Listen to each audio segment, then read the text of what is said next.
De loin, ça pourrait ressembler à un jeu. On déplace, assemble, rassemble les régions comme les grossières pièces d'un puzzle. Des mois qu'elle est en jeu au Parlement. La réforme territoriale. La règle est simple. Il existe actuellement 22 régions métropolitaines.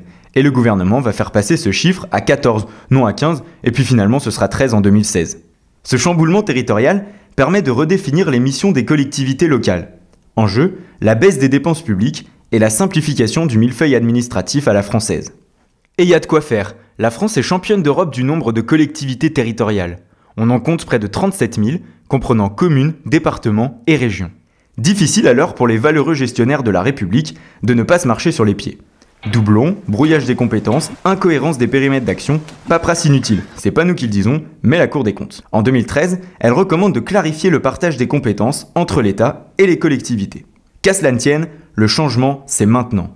Et après 6 mois de délibération tortueuse, la nouvelle carte de France est adoptée en deuxième lecture, le 17 décembre, à l'Assemblée nationale. Le gouvernement abat ses cartes, et patatras, une fusion inattendue dans le Nord-Est. À l'Alsace et à la Lorraine réunifiées s'ajoute la Champagne-Ardenne. Une surprise du chef au goût amer pour les élus lorrains et alsaciens, qui en pleine idylle doivent désormais faire ménage à 3. Une humiliation pour une partie des Alsaciens à qui on n'a pas demandé leur avis, et qui auraient préféré un choix à la carte.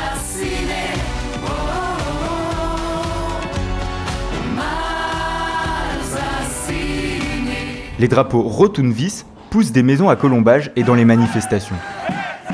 Et tandis que certains craignent pour leur droit local et leur identité culturelle, d'autres, et ailleurs qu'en Alsace, déplorent l'inefficacité du projet ou encore le centralisme parisien. Véritable casse-tête pour les citoyens et le monde politique, cette réforme n'a pas fini de donner du fil à retordre. C'est bricolé, ça a été fait sur un coin de table, ça correspond à rien. Au bout du compte, on aboutit à des résultats qui sont contraires aux intentions initialement affichées. On dirait en Alsace, c'est alles gepfuscht. Que les gens sont un peu perplexes, on comprend. Dans ce web documentaire, nous répondons à toutes vos questions. Et vous allez voir, ce n'est pas triste. Conservatisme, manifestation, démocratie imparfaite, concours de mauvaise foi et jugement à l'emporte-pièce. Tout a été fait pour rendre le débat illisible. Mais alors, comment cette réforme est-elle vraiment perçue par les habitants des 3 régions? Que va-t-elle changer pour les entreprises, pour les élus? Que va-t-elle changer pour nous? Bienvenue dans ce que la France sait faire de plus complexe. Bienvenue dans le casse-tête Alka.